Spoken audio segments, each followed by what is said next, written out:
Tell का सारा fact याद कर लिए हैं? हाँ, क्वेश्चन बनाए थे उससे जाकर के घर पर? हाँ, नहीं बनाए थे? एमसीक्यू इंपॉर्टेंट है, समझ गए? लास्ट टाइम में जितना अधिक से अधिक एमसीक्यू आप बनाइएगा उतना फायदा में रहिएगा, और जितना अधिक थ्योरी वोरी पढ़िएगा डूब जाइएगा। इसलिए ज्यादा काम क्या करना है, एमसीक्यू। खूब एमसीक्यू बनाइए, चैप्टर वाइज हर चैप्टर से प्रयास करिए कि कम से कम 100-150 एमसीक्यू बना लीजिए। 100-150 एमसीक्यू बनाने का मतलब चैप्टर पूरा क्लियर है। बस थ्योरी पढ़ें, 20% पूरा हुआ। थ्योरी पढ़ना मतलब 20%, एमसीक्यू बनाओगे 80%। अंतर समझ लीजिए क्या है दोनों में। जैसे एमसीक्यू अगर नहीं बना रहे हैं, केवल थियरी पढ़ रहे हैं, तो बहुत काम नहीं आने वाला है। चलिए देखिए, डिजीज, डिजीज का को हिंदी में हम लोग क्या कह सकते हैं, रोग। रोग, डिजीज क्या है? तो डिजीज को डिफाइन करने वाली एक संस्था है, एक ऑर्गेनाइजेशन है, जिस ऑर्गेनाइजेशन का नाम है वर्ल्ड हेल्थ ऑर्गेनाइजेशन। क्या नाम है? वर्ल्ड हेल्थ ऑर्गेनाइजेशन, मतलब WHO। ठीक है, उसने डिजीज को कुछ डिफाइन किया है। वर्ल्ड हेल्थ ऑर्गेनाइजेशन ने, यानी WHO ने डिजीज का एक परिभाषा दिया है, और वह परिभाषा है कि यदि कोई व्यक्ति फिजिकली, मीन्स शारीरिक, शारीरिक, दूसरा मेंटली, मीन्स मानसिक, और तीसरा क्या दिया है, सोशियली, मीन्स सामाजिक, सामाजिक। ठीक है, यदि कोई व्यक्ति इन तीनों रूपों में ठीक है, कौन से तीनों रूपों में, फिजिकली, दूसरा मेंटली, और तीसरा सोशियली, तब उसको क्या बोला जाएगा, हेल्दी बोला जाएगा। ये डायरेक्ट क्वेश्चन पीसीएस एग्जाम में आया हुआ है कि हेल्थ की परिभाषा क्या है, तो the physical, mental and social wellness of individual is called healthy. ठीक है, शारीरिक, मानसिक और सामाजिक तीनों रूपों में ठीक हो। शारीरिक मतलब समझ रहे हैं, उसका हाथ पैर, liver, kidney, pancreas, gall bladder सब ठीक ठाक है। मेंटली मतलब मानसिक रूप से, दिमाग से ठीक है, डिप्रेशन में नहीं है, एंजाइटी में नहीं है, पागल वगल नहीं है, 2-3 चूड़ी घस का नहीं है इरिटेट नहीं हो जाता है, तो वो क्या है, मेंटली फिट है। सोशियली मतलब सामाजिक रूप से, सामाजिक रूप मतलब समझ रहे हो, आप मोहल्ला में निकले, मोहल्ला का बच्चा करने लगे कि चप्पल चोर है तो कौन से रूप में बीमार हो, सामाजिक बीमार हो। तो सोशल, मेंटल और फिजिकल वेलनेस को क्या बोला जाता है, हेल्थ। डिजीज इसका ठीक उल्टा हो जाएगा, सोशल, मेंटल और फिजिकल। जो वेल नहीं है उसको क्या बोला जाएगा, बीमार बोला जाएगा, डिजीज बोला जाएगा। इस डिजीज को, इस रोग को अगर हम लोग टाइम ड्यूरेशन के आधार पर बांटे, टाइम ड्यूरेशन, टाइम ड्यूरेशन का मतलब समय अवधि के आधार पर बांटे कि डिजीज कितने तरह के हो सकते हैं, तो कितने वर्गों में बांटोगे, 2 वर्गों में। एक इसका क्या हो जाएगा, एक हो जाएगा वर्ग इसका एक्यूट, और दूसरा वर्ग क्या हो जाएगा, क्रॉनिक। पहला ग्रुप क्या हुआ, एक्यूट, और दूसरा क्या हुआ, क्रॉनिक। यह किस आधार पर बांटा गया है, टाइम ड्यूरेशन, मतलब समय अवधि के आधार पर रोग को 2 भागों में बांट सकते हैं, acute and chronic. Acute disease किसको कहिएगा, तो जितना भी शॉर्ट टर्म डिजीज है, कैसा डिजीज, शॉर्ट टर्म डिजीज है, समय जल्दी हो, जल्दी ठीक हो जाए, वो एक्यूट है। क्रॉनिक में किसे रखोगे, लॉन्ग टर्म। क्रॉनिक डिजीज वह है जो आपको लॉन्ग टर्म चलने वाली बीमारियां हैं, उसे किस में रखेंगे, क्रॉनिक डिजीज में, याद रहेगा। Acute disease are short term, chronic disease are long term. Clear है? अब अगर मान लो किसी से पूछा जाए कि बताओ किसी को अगर डायबिटीज है तो एक्यूट है कि क्रॉनिक है, क्रॉनिक है। एक जनरली क्रॉनिक डिजीज जो होता है ना, वो साथ निभाने वाला डिजीज होता है, साथ छोड़ता उड़ता नहीं है सच्चा दोस्त है। ठीक है, एक बार हो जाएगा, पूरा जीवन भर क्या करेगा, साथ निभाएगा, वो क्या है, क्रॉनिक। और जो बेवफा दोस्त है, हो करके छोड़ देने वाला साथ, वो किस में जाएगा, एक्यूट में जाएगा। क्लियर है?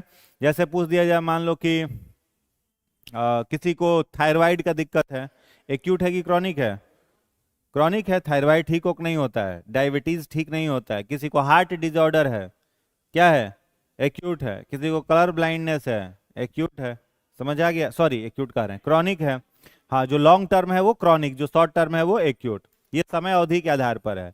लेकिन अगर डिजीज को क्लासिफाई करो आप उसके ओरिजिनल कैरेक्टरिस्टिक पर, विशेषताओं के आधार पर अगर आप डिजीज को बांटो, तो हम लोग 2 वर्गों में इसको बांटते हैं। पहला वर्ग हो जाता है जिसको बोलते हैं कॉन्जेनाइटल। कॉन्जेनाइटल मतलब जन्मजात, जन्मजात रोग, कॉन्जेनाइटल डिजीज। और इसका दूसरा टाइप होता है वह है एक्वायर्ड डिजीज। पहला टाइप कौन सा? कॉन्जेनाइटल, दूसरा एक्वायर्ड। एक्वायर्ड को कहते हैं उपार्जित रोग, उपार्जित रोग। बात आई समझ में? Congenital disease and acquired disease. या डिजीज के कितने टाइप हैं? 2 टाइप। क्लियर है? जन्मजात का मतलब यह है कि यदि कोई व्यक्ति किसी को जन्म के साथ में है, पैदा हुआ उसी समय से बीमारी है, जन्मजात। पैदा होने के बाद बीमारी हुआ, कॉन्जेनाइटल, सॉरी एक्वायर्ड। ठीक है, जन्म के साथ है कॉन्जेनाइटल डिजीज है, जन्म के बाद हो रहा है क्या कहलाएगा? एक्वायर्ड कहलाएगा। अब कॉन्जेनाइटल का अगर एग्जाम्पल कुछ पूछो तो जैसे एक बीमारी है बड़ा खतरनाक, नाम है उसका SMA डिजीज। क्या नाम है? SMA disease, severe muscular atrophy कहते हैं। क्या बोलते हैं? सीवियर मस्कुलर एट्रोपी बीमारी का नाम है। 2 तरीके का होता है, SMD होता है सीवियर मस्कुलर डिस्ट्रोपी, और एक SMA सीवियर मस्कुलर एट्रोपी। समझ आया? तो पूछा जाए कि SMA डिजीज कैसा है, तो कॉन्जेनाइटल है।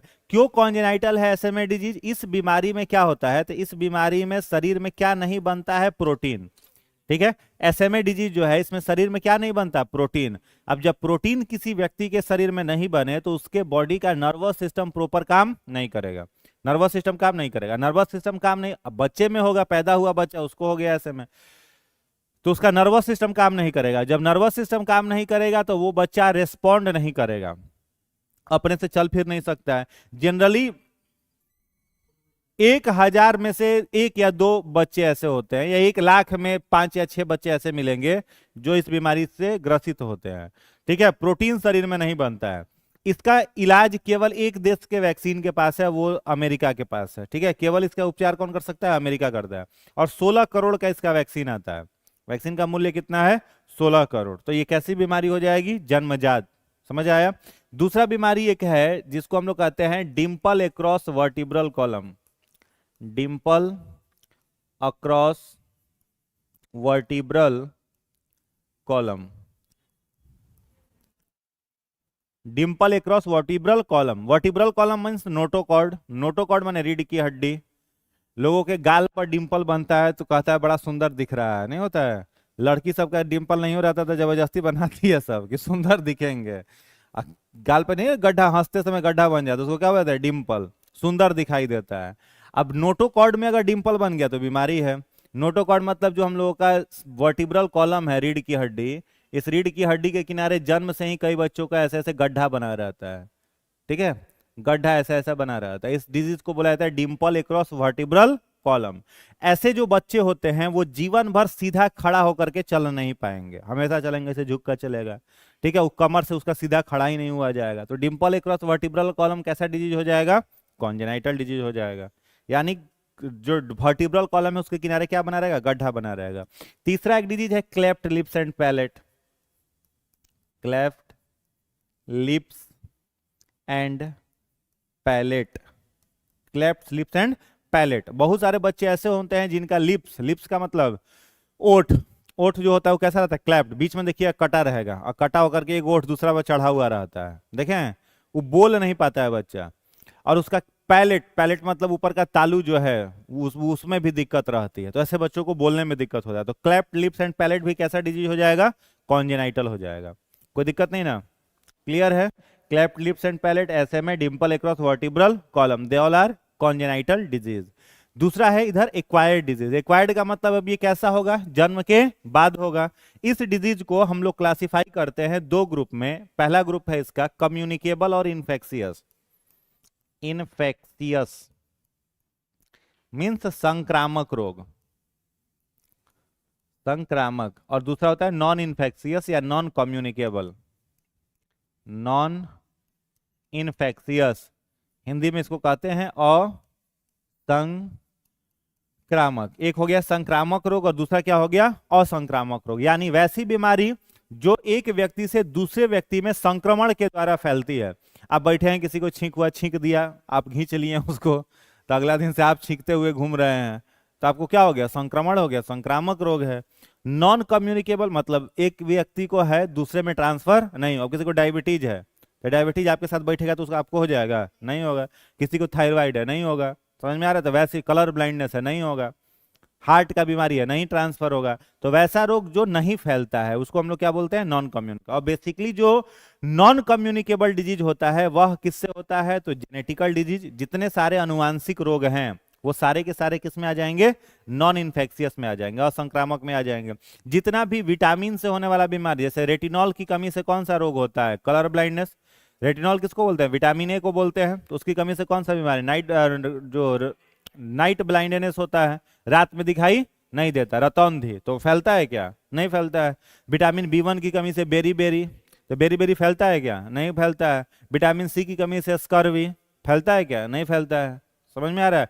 तो ये जो बीमारियां हैं ये विटामिन की कमी से हो सकती हैं, कार्बोहाइड्रेट की कमी से हो सकती हैं, प्रोटीन की कमी से दो बीमारी होता है, क्वेसिकोर और मेरास्मस।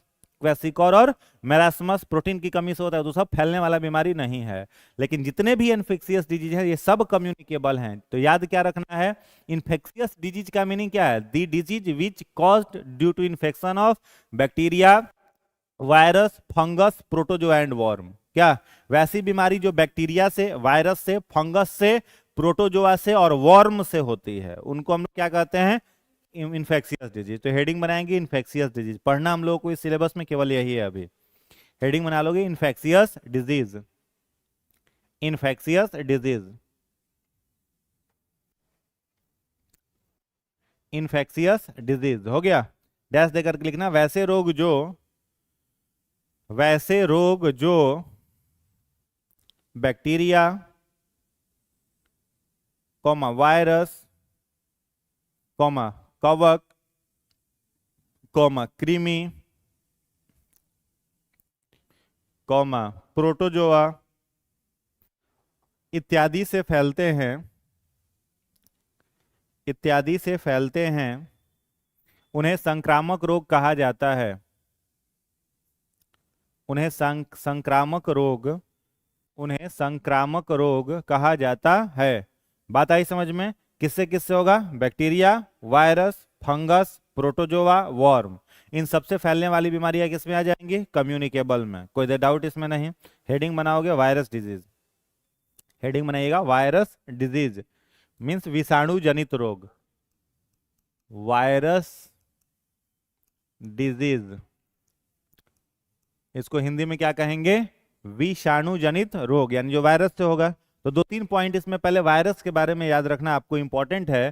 पहला पॉइंट याद रखना है कि वायरस सेल के बेसिस पर कैसा होता है? ए सेलुलर। याद रहेगा? वायरस को हम लोग क्या कहते हैं? अकोशिकीय जीव। यानी वायरस के अंदर कोई कोशिका होती है क्या? नहीं होती है। दूसरा फैक्ट याद रखना है आपको क्या? कि वायरस में नो इंजाइम, वायरस में कोई भी इंजाइम नहीं पाया जाता है। तीसरा फैक्ट आपको याद रखना है, वायरस का जेनेटिक मटेरियल आरएनए और डीएनए, आरएनए होगा या फिर डीएनए होगा। चौथा फैक्ट आपको याद रखना है, वायरस सजीव तथा निर्जीव के बीच, वायरस सजीव तथा निर्जीव के बीच क्या है? योजना कड़ी, connective link between dead and living. सजीव और निर्जीव के बीच वायरस क्या है? योजना कड़ी। याद रहेगा? एक और फैक्ट याद रख लोगे, वायरस का अगर पूछा जाए खोज किस व्यक्ति ने किया था? इवानोवस्की। क्या नाम था? इवानोवस्की ने इसका खोज किया था। और सबसे पहला वायरस टीएमवी था। पहला वायरस क्या था? TMV, tobacco mosaic virus.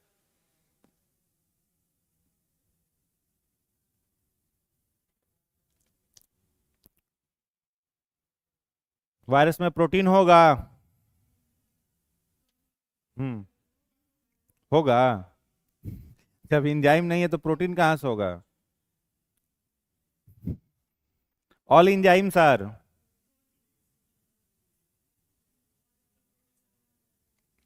चलो हो गया। तो वायरस कैसा है? इन्वायरमेंट में डेड, होस्ट बॉडी में लिविंग, इसीलिए इसको क्या बोलेंगे? सजीव और निर्जीव के बीच की योजना कड़ी। क्लियर है? अब इससे पूछता है डिजीज। तो वायरस से होने वाला, अगर आपसे वायरस डिजीज का डिस्कस करे, वायरस डिजीज, ठीक है, तो बड़ा आसान सा एक ट्रिक लिख लोगे, एडे पोइचे, छोग, खटरा, हिम, हरे। ए से एड्स, डे से डेंगू, डिप्थेरिया बोल रहा है, मारेंगे नहीं चटकन लोल पर। पो से पोलियो, ई से इन्फ्लुएंजा, चे से चेचक, चिकन पॉक्स, छो से स्मॉल पॉक्स, या फिर इसको छोटी माता भी बोला जाता है, स्मॉल पॉक्स बोलते हैं या फिर क्या बोलते हैं, छोटी माता। छो से हो जाएगा। छो के बाद क्या है, ग से क्या हो जाएगा, गल सुआ, गल सुआ को क्या बोलते हैं, मम्स। ख से खसरा,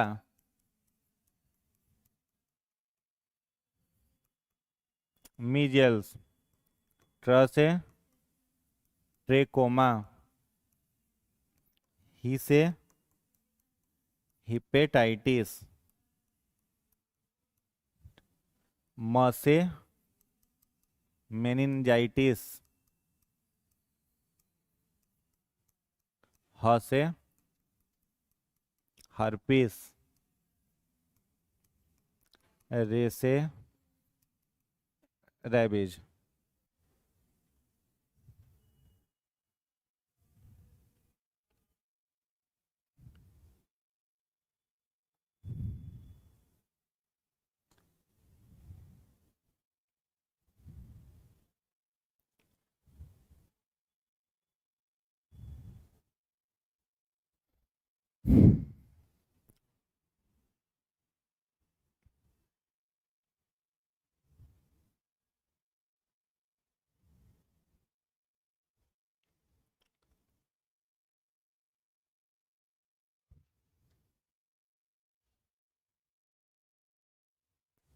लिख लिए।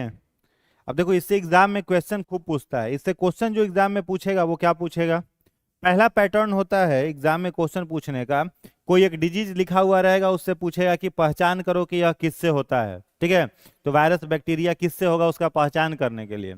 दूसरा एक क्वेश्चन बनता है कि वायरस बैक्टीरिया का नाम बताओ। तीसरा क्वेश्चन बनता है कि शरीर के किस अंग को प्रभावित करता है। चौथा क्वेश्चन बनता है कि उसका कोई वैक्सीन या फिर उसका कोई ट्रीटमेंट या फिर उसका कोई मेडिसिन अवेलेबल है तो उसका नाम बताने के लिए। समझ में आ रहा है? तो यही 3-4 तरीके का क्वेश्चन इससे बनता है। क्लियर ना? तो एक एक करके इसको हम लोग फटाफट पहले देख लेते हैं। पहला हेडिंग बनाइएगा एड्स, लिख लिए थे ना, लिख लीजिए जल्दी। हेडिंग बना लोगे इसका पहला एड्स।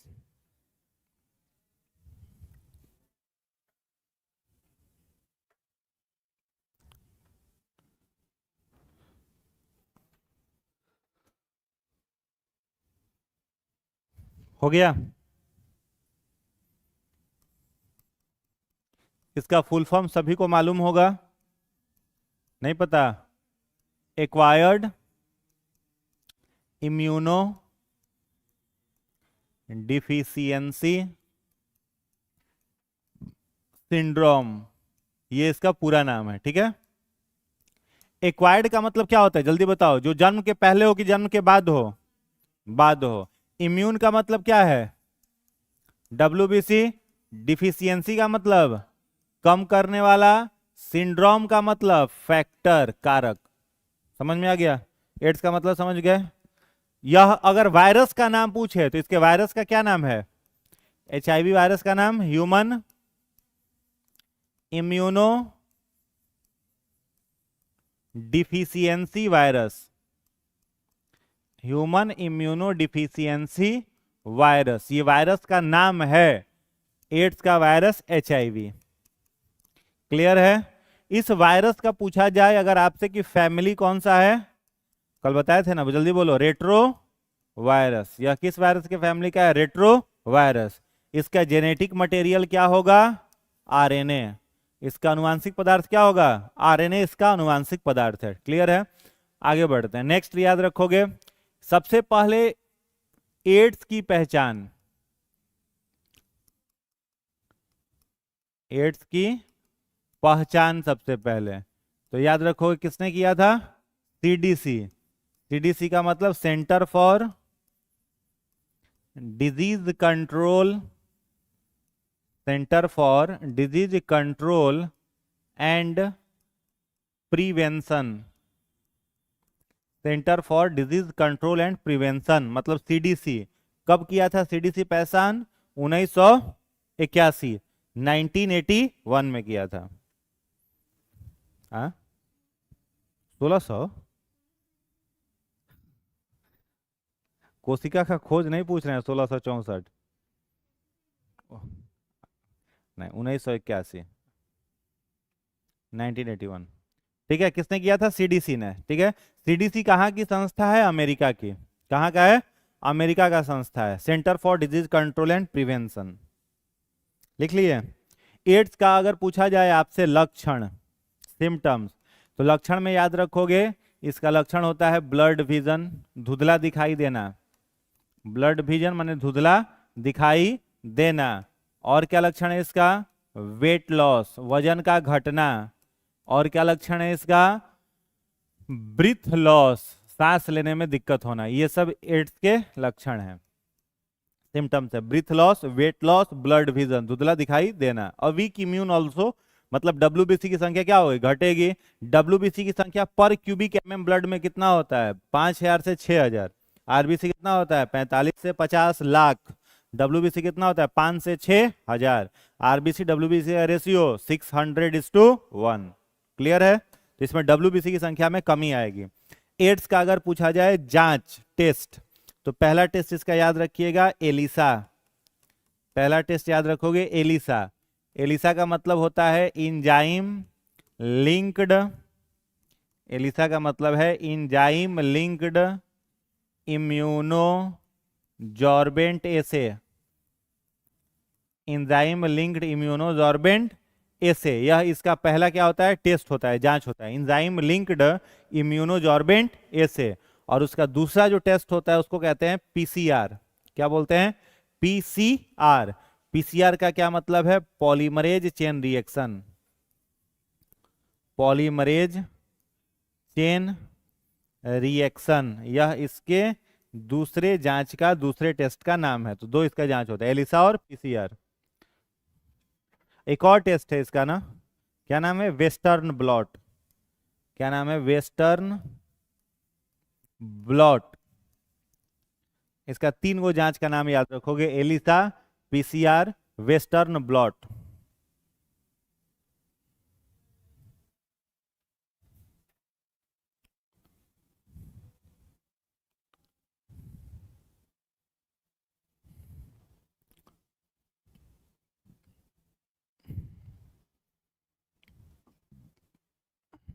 ठीक है, पूछा जाए अगर फैलेगा किस तरीके से, कम्युनिकेबल है ना। एड्स कैसा डिजीज है? संक्रामक। कैसा बीमारी है? संक्रामक, क्योंकि वायरस से होने वाला बैक्टीरिया सब संक्रामक में आएगा। पूछेगा अगर फैलेगा किस चीज से, कम्युनिकेट किस चीज से होगा, तो पहला याद रखोगे किससे होगा? रक्त आधान, मतलब ब्लड ट्रांसफ्यूजन से।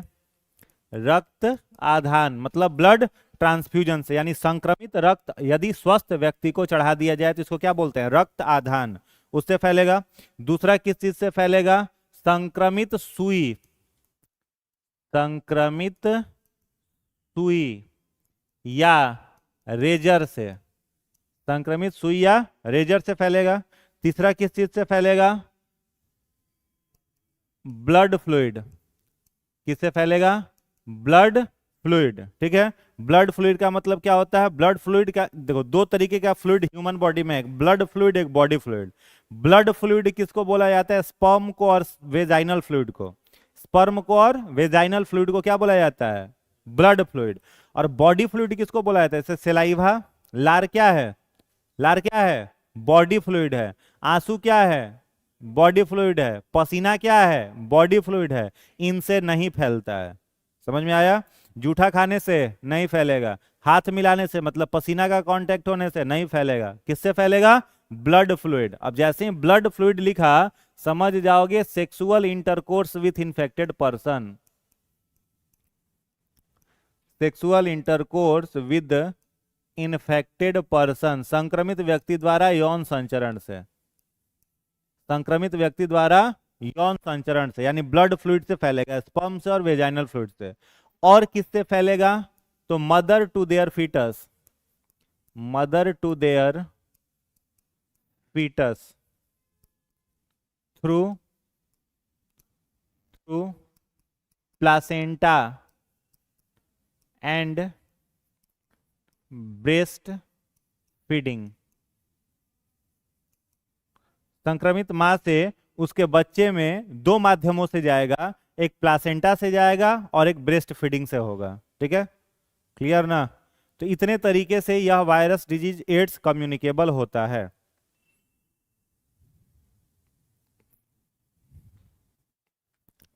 जहां इंग्लिश समझ में नहीं आया बोलिएगा, उसको ट्रांसलेट बता देंगे हिंदी। हो गया, आगे बढ़ा जाए। अगला हेडिंग बनाइएगा डेंगू। नेक्स्ट हेडिंग बनाएंगे डेंगू।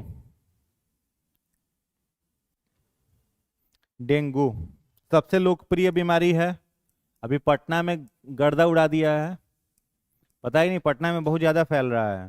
ठीक है, इसका जो राजधानी बन गया है कंकड़बाग, सबसे हॉट स्पॉट किसको बोला जा रहा है? कंकड़बाग को सबसे अधिक फैल रहा है, हाँ? हाँ, कंकड़बाग जो है उसका मुख्य केंद्र बना हुआ है। बहुत खतरनाक बीमारी है, इसका कोई इलाज जल्दी है नहीं। इलाज कौन सी में मिलता है इसका? आयुर्वेद में केवल। बकरी का दूध पीजिए, पपीता के पत्ता का रस खा पीजिए, गिलोय पीजिए। हैं? नहीं होता है, लिक्विड पीना है।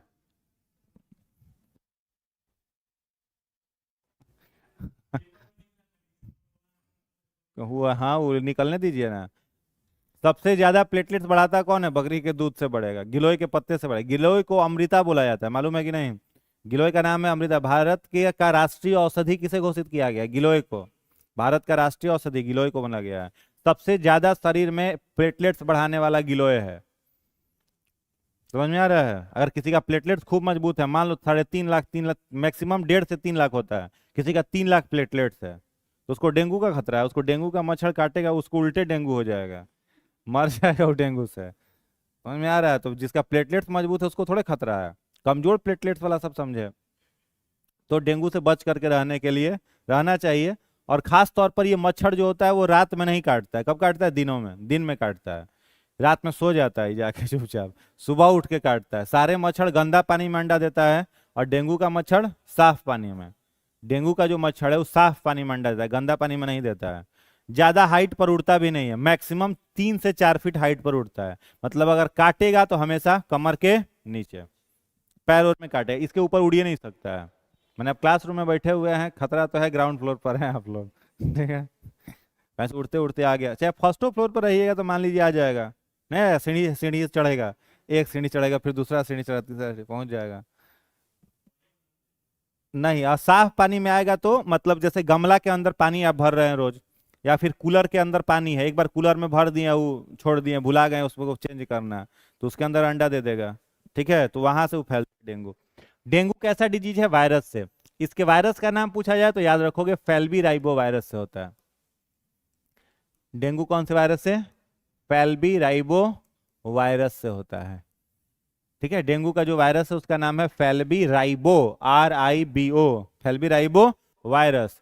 और अगर इसका मॉस्किटो पूछा जाए, मच्छर, मादा एडिस, मच्छर का नाम पूछा जाए तो मादा एडिस मच्छर से होता है। डेंगू का एक अनदर नेम है बोन ब्रेक फीवर, हड्डी तोड़ बुखार। बोन ब्रेक फीवर इसको बोला जाता है, हड्डी तोड़ बुखार इसको कहा जाता है, क्योंकि इसमें ज्वाइंट पेन होता है। ठीक है, क्या होता है? Joint pain, that's why it is also called bone break fever. Next लिखिएगा पोलियो। पोलियो, पोलियो का अगर पूछा जाए वायरस का नाम, ठीक है, तो वायरस का नाम अगर पूछा जाए तो नाम याद रखोगे पोलियो माइलेटिस। पोलियो माइलेटिस, इसके वायरस का क्या नाम है? पोलियो माइलेटिस। या फिर कई जगह पर कहा जाता है कि बीमारी का भी नाम पोलियो माइलेटिस ही है, पूरा नाम पोलियो का क्या है? पोलियो माइलेटिस।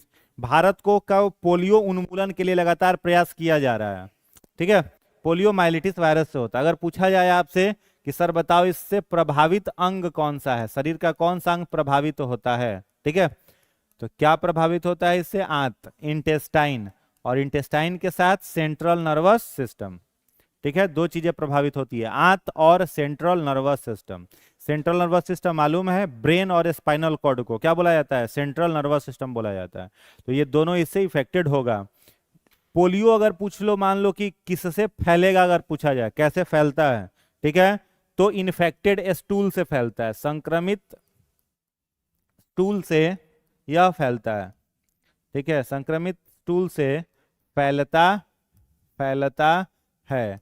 ठीक है, यानी जो व्यक्ति है जो इस बीमारी से ग्रसित है उसके आंत में इन्फेक्शन है, तो आंत से स्टूल जो बाहर निकलेगा, अगर वो ओपन में स्टूल किए हुए तो मक्खी उस वायरस को वहां से उठाएगी और उठा करके भोजन पर बैठ जाएगी, और उस भोजन को स्वस्थ व्यक्ति खाएगा। कॉन्टामिनेटेड डिजीज ऐसे ही तो फैलता है, जैसे टाइफाइड कैसे फैलता है, कॉन्टामिनेटेड फूड से फैलता है। तो कॉन्टामिनेटेड हो गया फूड, संक्रमित हो गया, संक्रमित व्यक्ति उस भोजन को यदि कोई खा लेगा तब उसको हो जाएगा। समझ में आ रहा है। पोलियो डायरेक्ट कम्युनिकेशन नहीं होता है, कैसे फैलता है, संक्रमित व्यक्ति के खुले में शौच से मक्खी उस वायरस को उठा करके भोजन को पॉल्यूटेट करती है, उस पॉल्यूटेड भोजन को खाने से इस बीमारी का फैलाव होता है। इसीलिए भारत अभी सरकार पूरा प्रयास में है, भारत को क्या बनाना, ओडीएफ। क्या बनाया जा रहा है, ODF, open defecation free zone, खुले में शौच मुक्त भारत। जब तक पूरा भारत ओडीएफ नहीं होगा तब तक पोलियो मुक्त नहीं होगा। ठीक है, पोलियो उन्मूलन के लिए क्या चाहिए, ओडीएफ करना पड़ेगा। इस पर अभी वेब सीरीज आया था ना, पंचायत, देखे थे पंचायत। पंचायत में विनोद रहता है, वो लोटा लेके चल जाता है जब उसके गांव में सर्वेक्षण होने वाला रहता है। क्यों जाता है, क्योंकि उसके गांव को किसका दर्जा नहीं मिले, ओडीएफ का दर्जा नहीं मिला। अब ओडीएफ का दर्जा नहीं मिलेगा तो मुखिया का बदनामी होगा, फिर गाँव वाला मुखिया को हटा देगा। नहीं देखे पंचायत आप लोग, नहीं देखे, चंद्रमा पर रहते हैं आप लोग, हाँ देखिएगा, नहीं देखे हैं तो बहुत अच्छा वेब सीरीज है।